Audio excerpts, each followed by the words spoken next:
Chapter 34. You're a chimp on a racehorse. Sully exhaled the smoke of what he estimated to be his 10,000th cigarette of the day. What? The Time Lord in the blue suit ran his fingers over his platinum blonde crew cut. Strange alien cobalt eyes, wide. What? Saber explained to me the level of proficiency you were inside your time machine. A damn chimp on a racehorse is what she said, Sully replied. Mr. Blue's eyes widened. He stormed off across the lobby. Sully followed. Where you going now, damn it? Mr. Blue stepped behind the concierge counter. He fired a neon azure pulse from his wrist device into one of the many available computer terminals.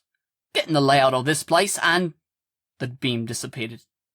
Mr. Blue held up his watch. Blueprints are all downloaded. We're ready to go to the medical bay. Shouldn't we try to get in touch with the blokes on the surface? About your chip? Later. The Time Lord strode over to an elevator, holding the door for Sully. The two passed several minutes in uncomfortable quiet in the elevator, music playing overhead. Sully eventually broke the silence. So, do you lose your ship often? Oi. Just curious, old man. Don't. Mr. Blue winced. Suddenly, the elevator dinged open. Here we go. Mr. Blue was smiling and shouting again. Sully marveled at how the strange alien in the cobalt suit could take a hit like that, losing his ship, and just come up with a plan on the spot. Take a hit, move on, adapt. Admirable.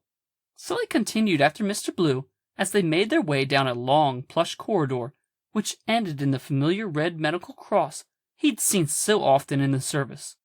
The Time Lord knocked on the door. Readings indicate it's 2 survivors. Located in here. No answer. Mr. Blue deftly picked the lock with a tiny blue laser beam from his wrist. Sully almost lit a cigarette. Mr. Blue plucked it from his mouth and tossed it on the floor. Enough! The Time Lord slowly started to open the door.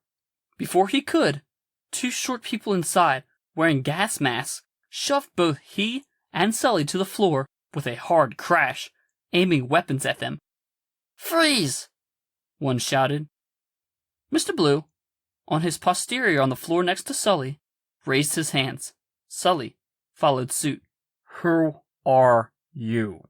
Demanded someone in a gas mask, the gun settling on Sully. He widened the fingers of his already raised hands. Sully Rockworth, Commodore of Your Majesty's Royal Navy, retired. I'm innocent.